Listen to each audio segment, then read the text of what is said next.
Lead Boxing Truth.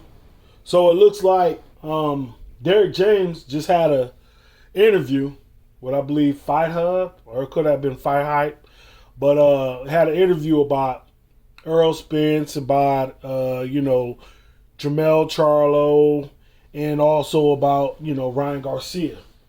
And interesting thing that people were saying that Derrick James had mentioned that you know this next fight with Terrence Crawford will be at 154. He won't have the weight drain. So a lot of YouTube channels picked up on that, and the rumors been spreading that Errol Spence was weight drained, but there's no excuse. I'm not making no excuse for Errol Spence. He's one of my favorite fighters, but I'm not making no excuse.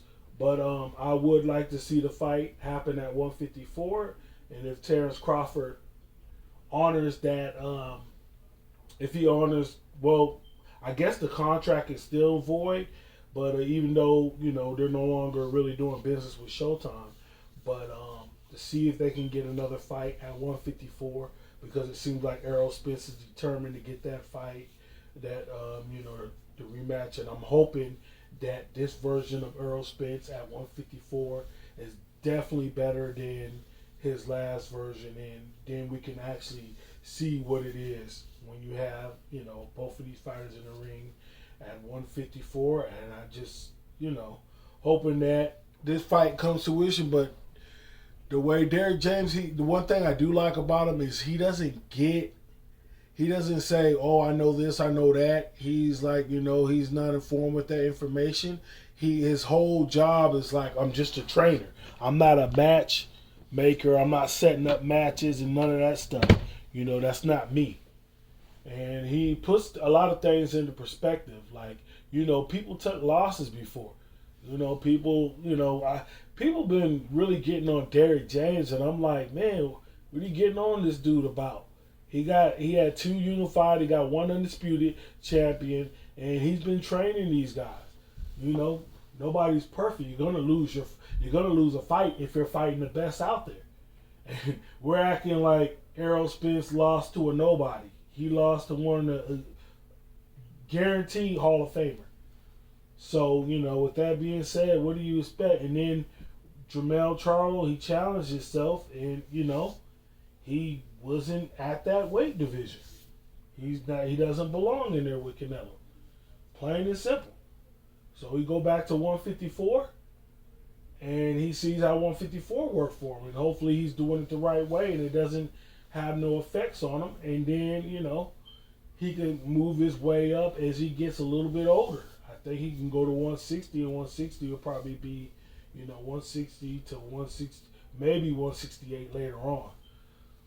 But I feel like once he gets there, we're gonna, I definitely want to see him and Tim Tszyu fight if we can't get the Terrence Crawford fight, because there's nobody else for him to fight at 154. To me, in my opinion, he cleared out the whole division, but now there's Tim Tszyu, Cass Tszyu's son. And if we can get that fight, that'd be great. And I'm pretty sure they can get the money for it, or however it be.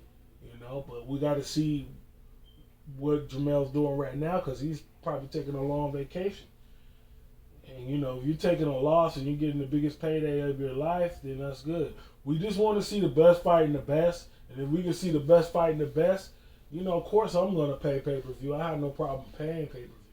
And I'm pretty sure most of the fans don't have a problem paying pay-per-view if they're going to see the best of the best. But, are you looking forward to the rematch at a 154? Please put that in the comment section. It's Lee's Boxing Truth. Like, comment, subscribe. I got more videos coming in the next couple of days, or in the next day or so. So stay tuned. I will be talking about the Tyson Fury fight.